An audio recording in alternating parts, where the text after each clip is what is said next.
So you're thinking about moving to Austin, Texas, but you don't know how expensive it might be. That's what we're going to be covering in today's video. My name is Connor Olsen. I'm your local Austin, Texas realtor. And today we are going to be talking about the cost of living in Austin, Texas. So let's jump right in.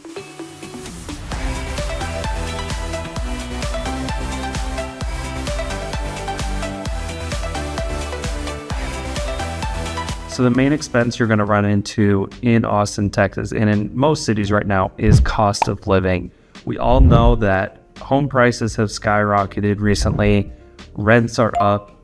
It is very expensive to purchase a home or rent a home right now. So housing in any major city is going to be a number one expense, and that is no different than here in Austin, Texas. Austin went through a very interesting period during COVID. It was one of about a handful of cities that really saw hockey stick type growth. Back before COVID, the median sales price of the whole Austin metro was around the mid 200,000s, let's say around 250. By the end of COVID, into 2022, where prices were at their peak, the median home price for the whole metro was around $550,000. So in very short amount of time, our housing prices just jumped up like crazy. So we had tremendous growth that was extremely unsustainable, and I'm glad it's over, but prices are still pretty high relative to where they were pre-COVID. And that is very true for a lot of metros, a lot of different cities around the country. The numbers I'm going to be sharing are for Austin, the city specifically. And these are numbers that are straight from the MLS, and they are 2023. So they're accurate, they're up to date. I pulled them this morning. So the median sales price in 2023 was $576,000 in Austin, Texas. Depending on where you're coming from, you might think, wow, for $500,000, I better be getting a mansion. The average size home that was sold last year was 1,876 square feet, and that home was 30 years old. Now, depending on where you're coming from, 30 years old might be old, 30 years old might be new. I know plenty of people that come from the Midwest and their homes are built in the 1870s. So to think that, the average home in a city is 30 years old is crazy to them. So it all depends on where you're coming from, but typically homes in Austin specifically are built between 1970 and 2010. It's a very generic rule. You obviously find some that are older, some that are newer, but that's when the vast majority of homes were built. So let's say you wanted to buy the average home in Austin today. So let's run through some quick numbers. Let's say your purchase price is $580,000.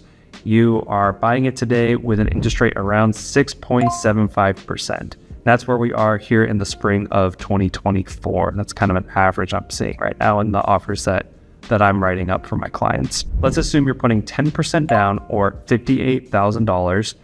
And let's factor in your property taxes, which for Austin runs around 2% of purchase price. So that comes to $11,600 per year. And then for homeowners insurance, we're going to be at $1,500 per year. So all those together brings your monthly mortgage payment to $4,734 a month. So on a $580,000 purchase price example, property taxes are going to be pretty high. And it's going to be a sticker shock for some of you that are coming from areas with lower property taxes. But here in Texas, we do not have any state income tax. And the state makes up for that loss of income tax revenue by having higher property taxes. So in Austin, the average property tax is around 2%. So on our $580,000 home example, your property taxes per year are going to be $11,600. So for a lot of you, that could be insane. I know many people who pay way less in property taxes that have homes that are even more than $580,000. So that is just something to keep in mind when you are looking at real estate in Austin. And there are a couple ways that we try to limit your property taxes. So first one is filing what we call a homestead exemption. A homestead exemption is a tax exemption for a homeowner if they live in the property. So the idea behind this is to limit the property tax increase for homeowners so that they can have a more stable property tax bill and not have high rate hikes and when the assessed value of the property goes up. A homestead exemption, you file it on your property when you buy it, and you basically say, I live in this property. After it decreases the assessed value of your home, it will then limit the increase each year of how much your property taxes will go up. So in Travis County, the homestead exemption will limit the increase in property values to 10% per year.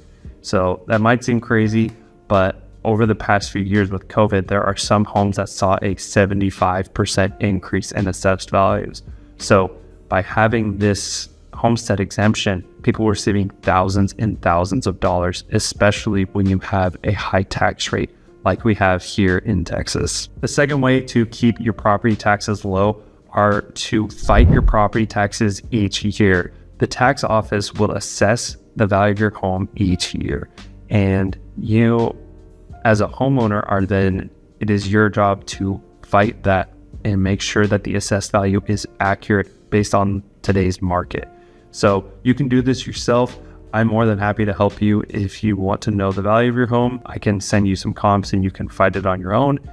If you want to hire a company to fight the property taxes on your behalf, there are plenty out there. There are a few that I recommend that I have had success with in the past and my clients have had success with. So if you want to know some of those companies that can help you out, feel free to just reach out and I'll be happy to make some introductions for you. So that's what the average home looks like here in Austin right now. And again, that is just for Austin specifically. So that doesn't take into account the suburbs where the homes might be bigger or the suburbs where your homes might be cheaper. That is just the city of Austin in general. Now let's touch on renting. So last year, the average rent was for a 3-bed, 2-bath, just under 1,500 square feet in Austin. And that rent comes out to $2,400 a month. Now, depending on where you're coming from, that rent can be very cheap. If you're coming from LA, that could be nothing. Or if you're coming from the Midwest, that might be really expensive. So it all depends, but that's where we're at right now is $2,400 a month to rent in Austin for a 3-bed, 2-bath. Again, that's for all types of housing. So if you want to get an apartment, it might be cheaper. If you want to live downtown, it might be more expensive. It just all depends on your current living situation. So if you're curious how much it would cost to find your perfect home or how much it would cost to rent your perfect home, reach out and give me some specifics of what you're looking for, and I'd be happy to talk with you about what we can find for you here in the Austin area. Let's keep going down the list of total cost of living. So next up is your utilities. And utilities, again, it varies greatly depending on how many people are living in your home, how big your home is, what do you keep the AC to in the summer? Is it 69 degrees in your house year round, or do you leave it at 75 during the summer? All depends, but rough estimate is around $600 per month. And part of that is taken from my utility expenses over the past 5 years that I've lived here in Austin. But personally, mine are typically around $400 to $450. My home is a little bit smaller than the average, so I added a little bit of buffer. So $600 is probably going to be a good average based on the average home size here in Austin. Up next is lawn care. Now, if you're like me, you appreciate a well manicured lawn, but you don't want to do it when it's 105 outside. I was really into mowing my lawn for about a month, and then June hit and I was like, I'll mow it in the winter, but I'll get someone to do it in the summer. So you can expect someone to come out and mow your lawn for about $75 a month. And that's probably a year-round number. Again, in the summer, if you're watering it a ton, you might be mowing it more. In the winter, if you're not watering it for 4 months and the grass is dormant, you might be watering it less. But if you spread out those expenses out over the whole month, it's probably going to be around $75 a month. Up next is pest control. In Texas, we have bugs and we have a lot of them. So it is very, very important for you to have good pest control. Pest control is going to come around $70 a month. And typically the way it works is you pay that every month, and the pest control company will come to your house every other month to spray. And when they come, they will ask, have you seen any bugs inside your home? And if you say, yes, I have these ants under the sink, then they will come inside and they will spray and treat those areas that you are seeing the bugs. Another thing that's really great about these pest control companies is you can call them whenever outside of their normal bi-monthly visits and ask them to come treat a pest that has shown up at your house. So for us personally, we get a lot of wasps. The wasps come and they make their nest really, really high up, basically, 25, 30 feet up. And I can't reach the nest with a stick. I don't want to reach the nest with a stick. So we just call our pest control company, and within a week, they'll send someone out, they'll knock down the nest and, clean it all up, and we'll be good to go. So pest control is very important, especially if, you don't want to deal with bugs, which I definitely don't. So pest control is a must if you're living in Texas. Up next, transportation costs. This has a lot of variance in it. It depends on what kind of car you drive, depends on how far your commute is, depends on where you're going, if you're driving city versus highway, a lot of things. So I'm just going to focus on cost of gas because I feel like people kind of know their driving habits and they know how long their commute is and they can figure that out. So price of gas right now is around $3.25 in March of 2024. Over the past year, it's been fluctuating between $2.75 and $3.25. So Texas usually has some of the cheapest gas in the country, mainly because a lot of the gas is drilled off of the Gulf Coast, like in Houston, Louisiana. So very, very easy for them to ship it from Houston to Austin. So we are the beneficiaries of pretty low gas especially compared to places like California, where sometimes they're at $6, $7, $8 a gallon, which I've seen. I can't imagine paying $8 a gallon. I'm very glad that we're here in the threes. So $3.25 is a baseline number for gas. And like I said, it's probably the high end of what I've seen over the past 6 months, but anywhere from $2.75 to $3.25 a gallon. While we're on the topic of cars, you're going to need to get your car registered every year, and that is around $75 here in Travis County. And so you can expect that to come every single year. A big one is car insurance. So car insurance in Texas has been on the rise recently. We've had some pretty bad hailstorms come through, which is one of the big drivers of car insurance premiums increasing. I remember last year there was a picture of a car dealership in Round Rock, Texas, which is one of our suburbs.